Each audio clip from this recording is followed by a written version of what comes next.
오늘 우리 고난주간을 맞아서 우리가 함께 봉독하고 생각해 볼 말씀은 두 군데인데요. 빌립보서 2장 5절로 11절 말씀하고 마태복음 27장 11절로 54절 말씀까지인데, 먼저 우리 빌립보서 말씀을 먼저 읽겠습니다. 빌립보서 2장 5절로 11절. 너희 안에 이 마음을 품으라. 곧 그리스도 예수의 마음이니 그는 근본 하나님의 본체시나 하나님과 동등됨을 취할 것으로 여기지 아니하시고 오히려 자기를 비워 종의 형체를 가지사 사람들과 같이 되셨고 사람의 모양으로 나타나사 자기를 낮추시고 죽기까지 복종하셨으니 곧 십자가에 죽으심이라. 그러므로 하나님이 그를 지극히 높여 모든 이름 위에 뛰어난 이름을 주사 하늘에 있는 자들과 땅에 있는 자들과 땅 아래에 있는 자들로 모든 무릎을 예수의 이름에 꿇게 하시고 모든 입으로 예수 그리스도를 주라 시인하여 하나님 아버지께 영광을 돌리게 하셨느니라. 아멘.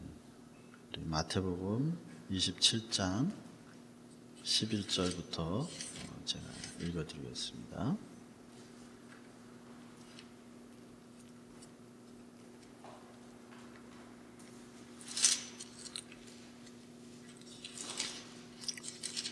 마태복음 27장 11절부터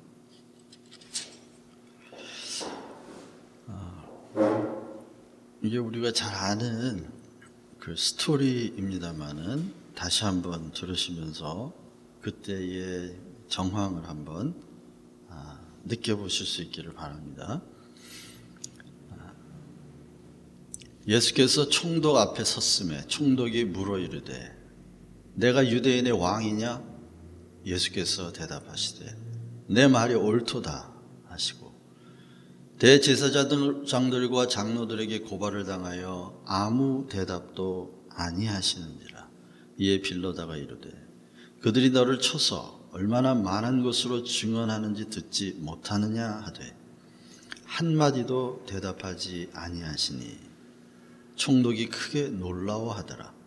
명절이 되면 총독이 무리의 청원대로 죄수한 사람을 놓아주는 전례가 있더니 그때에 바라바라 하는 유명한 죄수가 있는데 그들이 모였을 때에 빌라도가 물어 이르되 너희는 내가 누구를 너희에게 놓아주기를 원하느냐? 바라바냐? 그리스도냐? 라 하는 예수냐 하니 이는 그가 그들의 시기로 예수를 넘겨준 줄 알미더라. 총독이 재판석에 앉아 있을 때에 그의 아내가 사람을 보내어 이르되 저 옳은 사람에게 아무 상관도 하지 마옵소서. 오늘 꿈에 내가 그 사람으로 인하여 애를 많이 태웠나이다 하더라.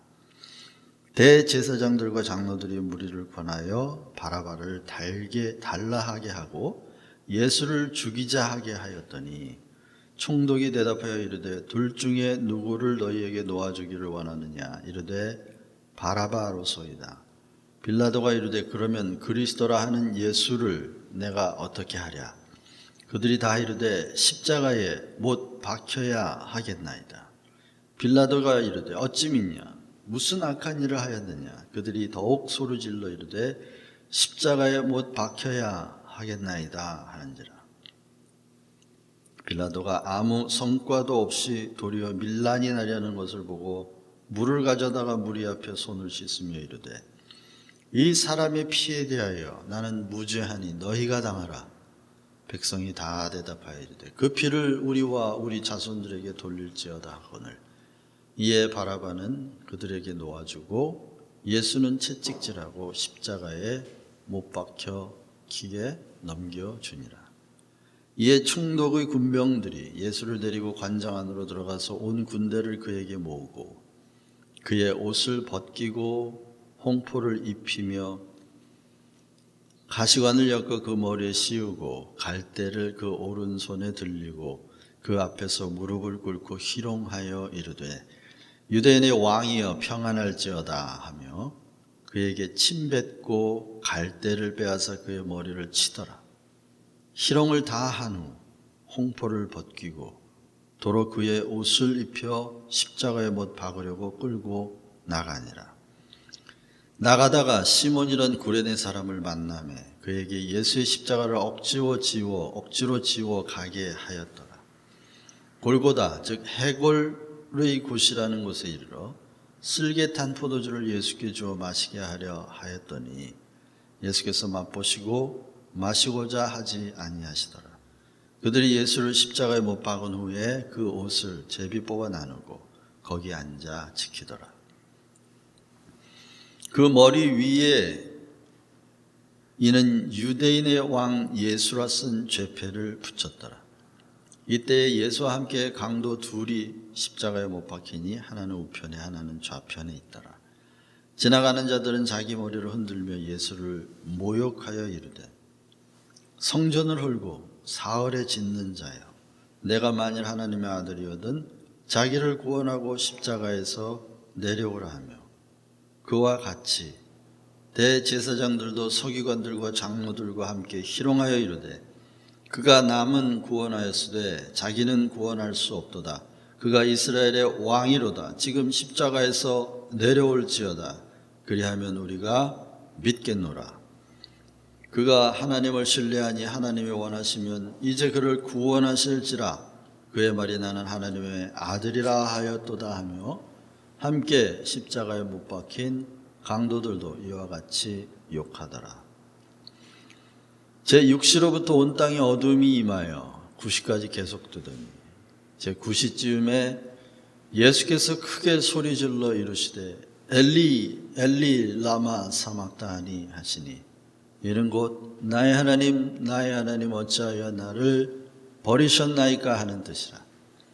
거기 섰던 자 중 어떤 이들이 듣고 이르되 이 사람이 엘리야를 부른다 하고 그 중에 한 사람이 곧 달려가서 해면을 가져다가 신 포도주에 적시어 갈대에 꿰어 마시게 하거늘 그 남은 사람들이 이르되 가만두어라.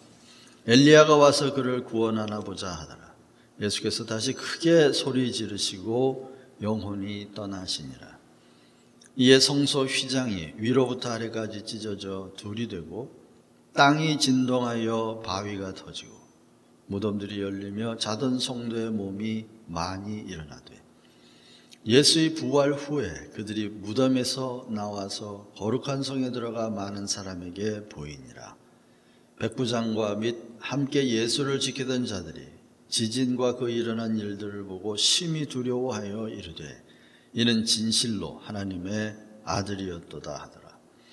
예수를 섬기며 갈릴리에서부터 따라온 많은 여자가 거기 있어 멀리서 바라보고 있으니 그 중에는 막달라 마리아와 또 야고보와 요셉의 어머니 마리아와 또 세베대의 아들들의 어머니도 있더라. 아멘. 아멘. 이는 하나님의 말씀입니다. 오늘은 십자가 권리 포기의 아이콘이라는 제목으로 함께 말씀을 나눌까 합니다. 우리가 빌립보서 2장을 처음 읽을 때 첫 구절이 그리스도의 마음을 품으라. 너희 안에 그리스도의 마음을 품으라 라고 시작했습니다. 오늘 또 읽었던 이 십자가 사건의 내용들을 잘 알지만 또 다시 한번 읽으면서 여기에서 그리스도의 마음을 좀 볼 수 있었으면 하는 바람이 있습니다. 빌립보서 2장에서 우리가 읽었던 것처럼 예수님은 하나님으로서의 동등한 권리를 그리고 능력을 지위를 다 가지고 계시는데 하나님의 본체이시면서도 하나님으로 여김받는 것을 그렇게 생각하시지 않았다. 동등히 여길 것으로 여기지 않았다라고 기록되어 있습니다. 어떻게 보면 이게 그리스도의 마음이죠. 그리스도의 마음은 동등한 하나님으로서의 권리를 포기하셨다라는 겁니다. 물론 우리는 이게 교리적으로 잘 알고 있기 때문에 이것이 상투적인 지식이 되기가 되게 쉽습니다. 상투적이란 말은 뻔히 예상할 수 있다는 뜻이에요. 너무나 뻔해서 쉽게 예상할 수 있는 것을 상투적이라고 합니다. 그런데 이런 중요한 교리가 우리에게 상투적인 지식이 된다고 하는 것은 더 이상 그 중요한 진리가 우리에게 영적인 긴장감을 주지 않는다는 뜻이고, 영적인 긴장감을 주지 않는다는 말은 결국 우리의 삶이 뻔한 상투적인 믿지 않는 사람과 똑같은 어떻게 갈지 너무나 쉽게 예상할 수 있는 그런 삶에 떨어지고 말았다라는 뜻이 됩니다.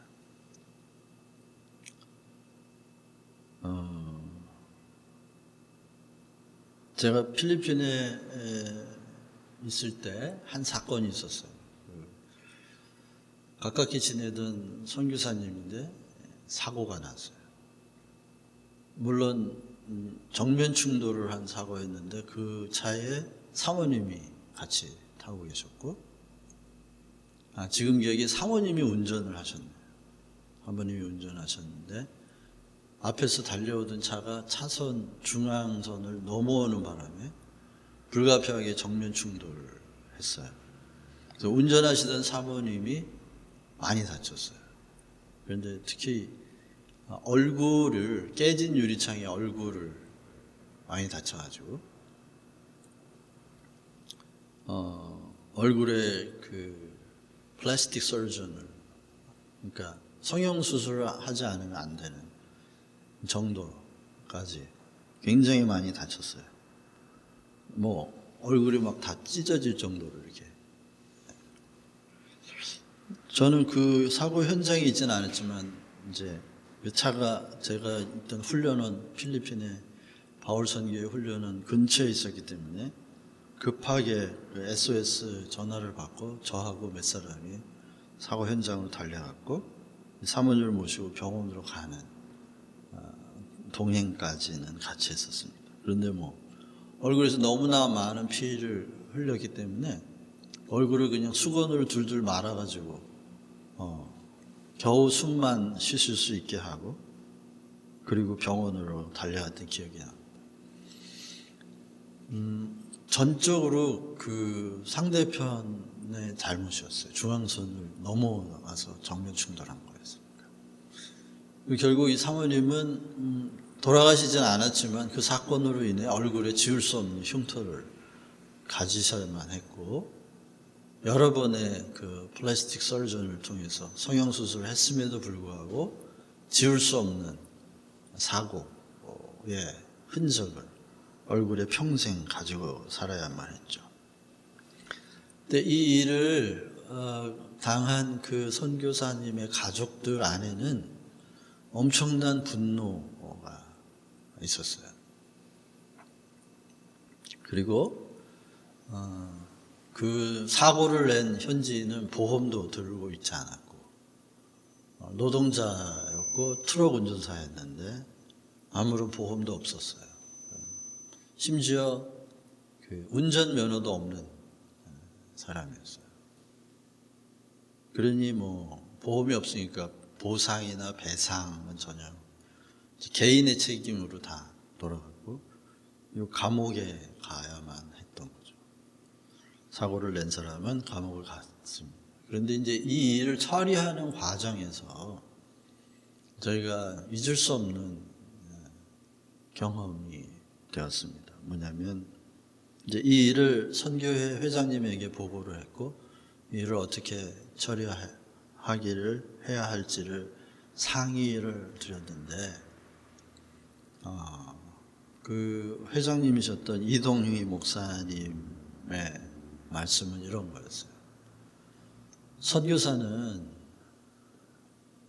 자기의 죽음을 가지고 선교 현장으로 간 사람이다. 그런 선교지에 도착하기 전에 이미 죽은 사람이다. 그리고 선교사는 어떤 권리도 주장할 수 없는 존재다. 이 사건이 법적으로는 100% 현지인의 잘못인 것이 맞지만 선교사는 현지인을 사랑하기로 작정하고 간 존재들이다. 이 사건은 선교회에서 모든 책임을 진다. 로 결론을 났습니다. 그러나 저희 선교회가 뭐 돈이 많은 그런 부자 선교회가 아니었기 때문에 십시일반 선교사들의 그 모금을 통해서 사고당한 가정에 전달되었지만 그것으로는 뭐 수차례 계속되는 수술비도 감당하지 못하는 거였죠. 그런데 그 사건을 통해서 그 사건을 처리하는 과정을 통해 제 마음에는 그때 선교 초보생이었는데 씻을 수 없는 가치관 하나가 세워졌습니다. 무너지지 않은 가치관 하나가 세워졌어요. 선교사는 어떤 권리도 주장할 수 없는 신분이다 하는 것이죠. 권리를 포기하지 않는 한 선교사로 살 수 없다는 것입니다.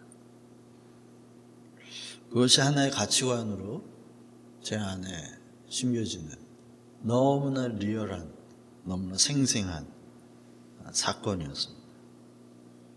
그때 그 사건이 그리스도의 마음을 품으라고 하는 이 빌립보서의 말씀을 읽을 때마다 제 마음에서 다시 소용돌이치고 또 일어나곤 합니다. 그리스도의 마음을 품으라. 그는 하나님과 본체시나 동등됨으로 여기지 아니하시고 그는 하나님으로서의 인간을 심판하고 인간을 저주하고 인간을 삭제해버릴 충분한 의와 권리, 지위, 능력까지도 다 가지고 계셨지만 그것을 그렇게 여기지 않았다 하는데 그리스도의 마음이 있습니다. 그러나 우리가 잘 아는 대로 그렇게 하늘에서 자신의 동등한 권리를 포기한 그리스도께서는 사람이 되셨습니다. 근데 참 사람이 되신 이후에도 그분이 자신의 권리를 포기하는 그 동등됨을 포기하는 하나님과의 동등됨을 포기하는 일들은 계속됐습니다. 성육신 자체가 권리를 포기하는 일이지만 땅에서도 그분이 권리를 포기하는 과정에서 심리적으로 당한 억울함은 계속됐습니다. 물론 당신이 이 땅의 주인인데도 주인이 이 땅에 왔는데도 백성들이 알아보지 못한 억울함도 있었을 것이고 또 가깝게 3년 동안 지냈던 제자들의 배신을 당합니다. 대표적으로 베드로의 배신이 있고 또 최후에 유다의 배신이 있죠. 최선을 다하고 정성을 다해 돌보았던 제자들의 이런 배신은 주님이 모르고 계셨던 것은 아닙니다. 다시 말하면 베드로와 유다는 아주 상투적인 사람이에요. 뻔한 예상이 가능한 사람들이었다는 뜻입니다. 새벽닭이 울기 전에 3번을 부인할 것이 뻔한 사람이었어요. 베드로는 주님의 눈으로 봤을 때 특별히 주님이었기 때문에 알아차린 배신이 아니고 베드로라고 하는 인성에는 뻔히 보이는 배신의 그림자가 있었다는 겁니다. 유다도 마찬가지예요. 유다도 예수님에게 그 속을 여러 번 들켰겠죠? 언젠가 이놈이 날 배신하겠구나. 주님이 그런 뻔한 상투적인 죄인의 인간성을 가진 제자들을 데리고 다니실 때 얼마나 기가 차셨을까요? 그런 심리적인 일들이 예수님 안에도 있었다는 걸 우리는 빼놓고 생각해서는 안 됩니다. 유다가 예수님을 배신하기 전에 이미 그게 보였어요. 아직 발생하지도 않은 사건이지만 얼마든지 뻔한 상투적인 인간성을 가진 사람들이었기 때문에 그게 예상대로 일어날 것을 알고 예수님의 마음은 또 얼마나 무너졌을까요? 그런데도 주님은 자신의 권리를 포기하기로 작정하셨기 때문에 유다에게 내 할 일을 하라. 오히려 기회를 주시는 그런 주님이셨죠. 뿐만 아니라 수만 명이 예수님을 따라다니며 오병이의 기적도 겪었고 수많은 군중들이 예수님을 구세주로 믿고 따라다니는 무리들이 있었습니다. 그런데 오늘 본문에서 보면 그 강도 바라바와 예수를 바꿉니다. 군중들의 배신이죠. 수없는 그 기적과 그리스도의 표적을 보았던 대중들이 배신한 겁니다. 뿐만 아니라 그리스도께서 자신의 권리를 포기하겠다고 결정한 이후에 그런 제자들의 배신, 군중들의 배신뿐만 아니라 억울하고 불공정한 재판을 3번이나 받으셔야 했습니다. 그것뿐만이 아니라 그 재판의 엉터리 재판의 결과 발가벗기고 살이 찢기는 일들이 있었습니다. 이 모든 건 다 자신의 정당한 권리를 포기하겠다고 하는 결단 이후에 진행된 심리적인 고통이고 육체적인 아픔이고 사회적인 매장입니다.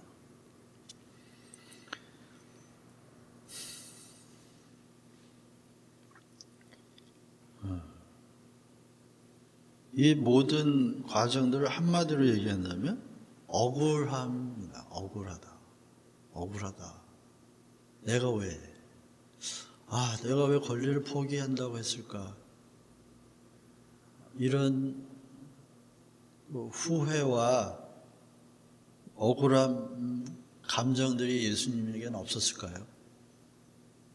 없었다면 참 인간이 아니죠. 있었기 때문에 주님이 기도하실 때 이 잔을 내게서 지나가게 해달라고 3번이나 기도를 하셨던 거죠. 여러분은 얼마나 그 억울함과 마주하며 사십니까? 그 억울함의 근거가 정당한 권리, 당연히 내가 성도라면 누려야 할 권리, 또는 당연히 내가 자연인으로서 남편으로, 아내로, 또 자식이로, 아비로 당연히 누려야 할 그 권리가 무시되고 권리가 존중되지 않음으로 인해 당하는 이 억울함이 얼마나 자주 여러분들의 마음을 아프게 합니까?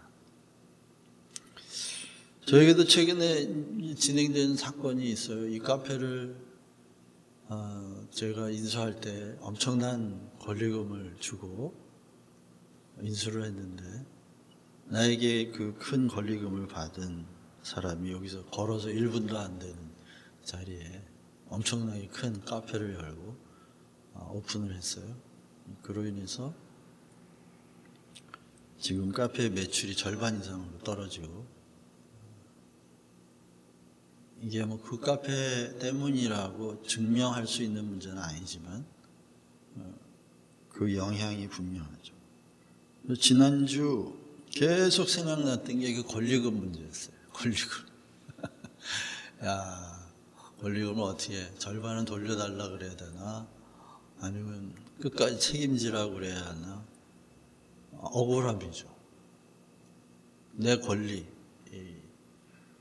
내가 지불한 나의 권리의 대가가 무시당하고 또 이게 속았다 하는 생각을 하니까 그런 사람이 아니라고 끝까지 믿고 싶은 마음과 함께 역시 인간의 내면에 있는 그 욕심이라고 하는 죄성은 어쩔 수가 없나 보다 하는, 한마디로 얘기하면 그 억울함과 분노가 순간순간 제 마음과 감정을 휩싸게 하는 그런 한 주일을 이제 보냈어요.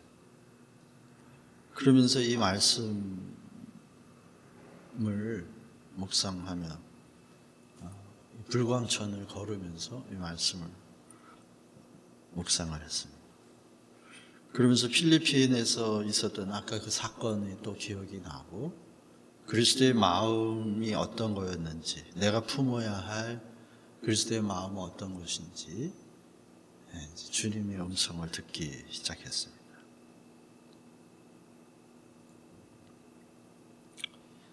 그런데 이런 질문이 생기더라고요. 주님, 정말 이게 가능합니까? 정말 가능합니까? 주님이 그러셨으니까 나도 그래야 합니까? 주님은 물론 완전한 인간이셨지만 동시에 신이셨잖아요. 주님은 연약한 인간으로 오셨지만 인간의 연약함을 얼마든지 다스리고 또 통제하실 수 있는 그런 신성을 가지신 분이었잖아요. 그런 저항하는 질문이 계속 올라오더라고요.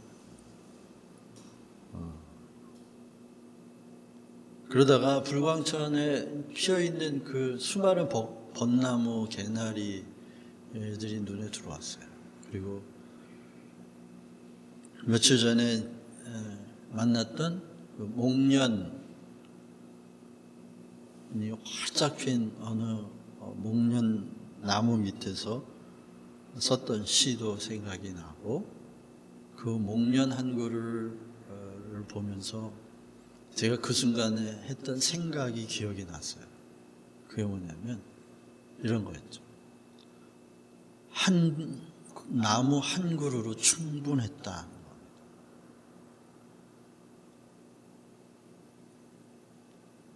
제 시적 상상력이었지만 제가 그때 어떤 상상을 했냐면 이 세상에 꽃을 피운 나무가 딱 한 그루만 있더라도 이 세상에 봄이 왔다는 것을 증명하기엔 충분했다는 거예요. 한 그루로 충분했습니다. 저에겐 그 한 그루에 피어있는 목련들이 영혼을 깨우고 봄이 왔다고 하는 것을 완전한 증명이 되어버린 거죠. 그래서 어제 그 불광천을 걸으면서 그런 음성을 들은 것 같아요. 한 사람으로 충분하다. 한 사람. 한 사람의 그 죽음이 온 인류의 죽음의 계절이 왔음을 나타내는 것으로 충분하고, 한 사람의 부활이 온 인류에게 부활의 계절이 이미 왔다고 하는 것을 보이기에 충분했다. 충분했습니다. 제 마음에는 그 한 그루 나무가 곧 생명나무이신 예수님이었고, 그분이 분명 생명의 계절을 왔다고 하는, 이미 왔다고 하는 종말론적 십자가와 죽음의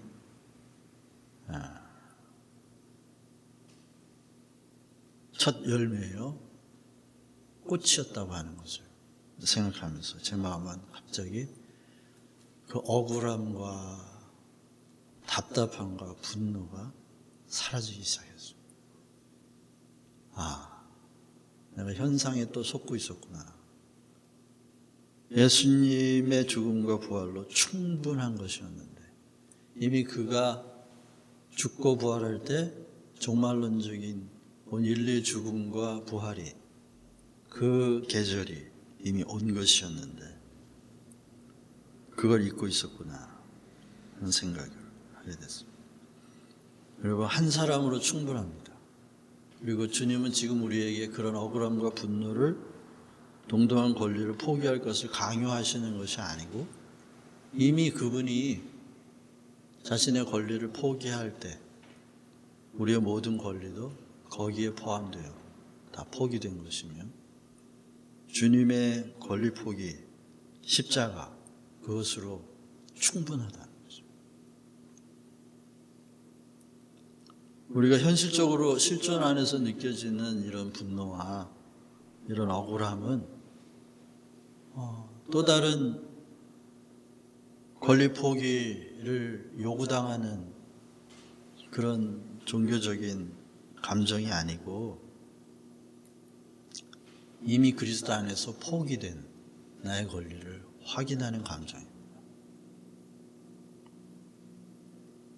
그리스도 안에서 우리의 모든 권리는 다 포기됐습니다. 그게 바울이 고백한 말의 내용입니다. 내가 그리스도와 함께 십자가에 못 박혔나니 이제는 내가 산 것이 아니요 내가 살아서 내 권리와 억울함을 주장하는 것이 아니요 오직 내 안에서 그리스도께서 사심이라. 그분은 권리를 포기했지만 사실상 더 높은 곳에 올리워졌습니다. 그것이 에베소서의 증거이고 빌립보서의 증거입니다. 이것은 포기한 사람만이 겪는 영광입니다. 마음에 근본적으로 그리스도 안에서 우리의 모든 권리가 포기됐다는 것을, 그리고 그 한 사람의 권리 포기로 충분한 부활의 계절이 왔다는 것을 경험한 사람이 느끼는 환희입니다. 묘한 거예요. 실존 안에서 느껴지는 억울함과 분노가 여전히 경험되면서도 동시에 진리의 샘에서 솟는 환희가 있습니다. 그리고 그 환희는 우리 실존 속에서 느껴지는 억울함과 분노를 참아내고 통제하기에 충분합니다.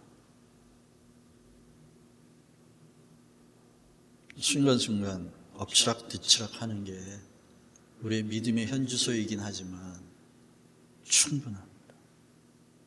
충분한 것으로 여길 때 더욱 충분합니다. 그리고 또 한 가지 생각이 찾아왔는데 그겁니다. 주님은 어떻게 그렇게 하실 수 있었을까? 능력 면에서는 질문할 게 없죠. 신성을 가지신 분이니까. 그런데 그리스도의 마음이라고 했을 때 마음 안에는 능력만 있는 게 아니잖아요. 거기에는 존재론적 신분도 있고 거기에는 성품도 있거든요. 무엇이 예수님을 그렇게 하게 하실 수 있었을까?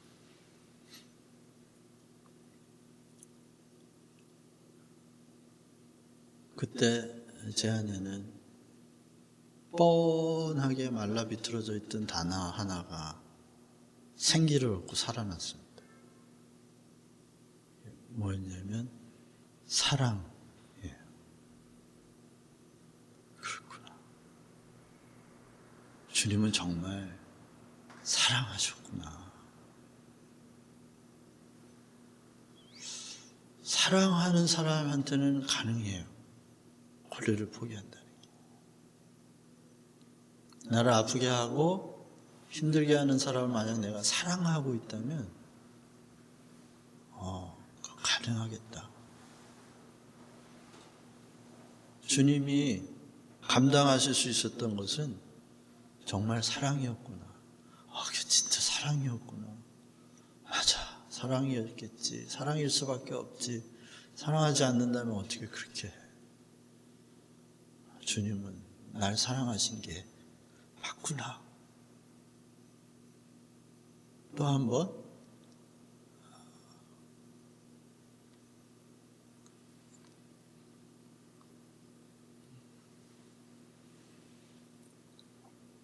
오직 사랑하는 대상을 위해서는 권리 포기가 가능하다는 주님이 몸으로 보여주신 그 진리를 다시 대하면서 상투적인 지식으로 말라비틀어져 있던 그 사랑이 다시 생기로 꽃을 피우는 경험을 했습니다. 여러분, 발가벗기고 살이 찢겨지는 것처럼 나의 진심과 나의 정성과 나의 기기울임이 다 무시당하고 배신당하는 것 같은 아픔이 찾아오신다면 우리 주님이 그런 비슷한 감정, 아니 그보다 더한 감정을 이미 겪으셨는데도 그분이 그걸 참아내실 수 있는, 대중들이 손가락질하고 또 빌라도가 너는 왜 입을 다물고 있냐? 너는 바보가 아니냐? 얼마나 많은 거짓 증거들을 만들어 갖고 와가지고 너를 고발하고 있는데 너 왜 한마디도 안 하고 그러고 있는 거야? 네가 그렇게 지혜롭게 진리를 전하던 사람인데 왜 이 순간에 너를 정당하게 변호하고 너의 그 지혜로 얼마든지 이것이 거짓 증거임을 밝혀낼 수 있을 텐데 왜 입 다물고 있냐? 답답하다. 오히려 빌라도가 답답해할 만큼 말하지 않은 거죠. 그러니까 권리를 포기하는 사람은 변명하거나 말하지 않는 거죠. 근데 우리 너무 말이 많잖아요. 십자가에서 죽었다고 하고 고백을 했지만 너무 말이 많은 것 같아요. 저도 그 권리금 포기하는 것이 어려워서 여러 사람한테 야 이럴 수 있냐 막 얘기하고 다닌 것 같아요. 그 사람 그럴 수 있냐, 상도덕이. 그런데 어느 순간 설거지를 하다가 어느 순간 그런 주님의 음성 같은 걸 들었는데 이게 뭐냐면 내가 말할게 하시더라고요. 내가 말하마. 넌 가만히 있어. 내가 말할게. 내가 말해야 진짜야.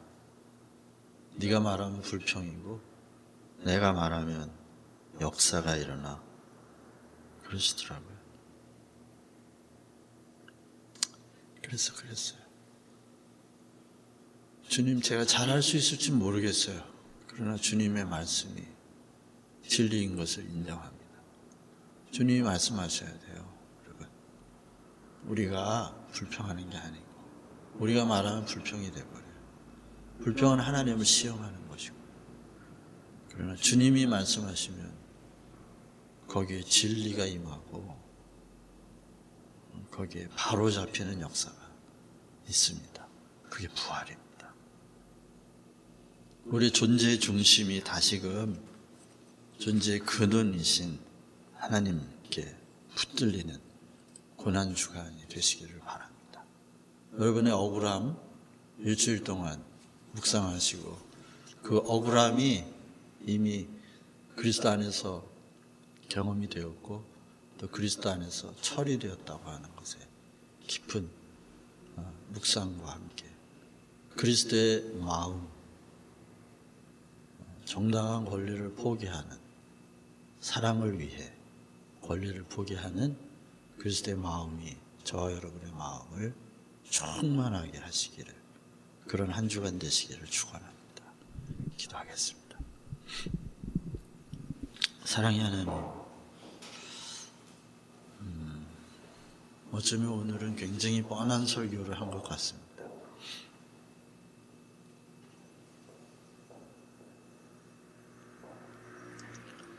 그럼에도 불구하고 다시 살아난, 마른 뼈가 다시 살아나듯이 다시 살아난 사랑 때문에 주님 앞에 감사와 영광을 돌려드리고, 주님의 아름다운 마음을 조금이라도 품고 살아갈 수 있도록 동기를 부여해 주신 하나님께 감사와 영광을 돌려드립니다. 하나님, 주님이 말씀해 주십시오.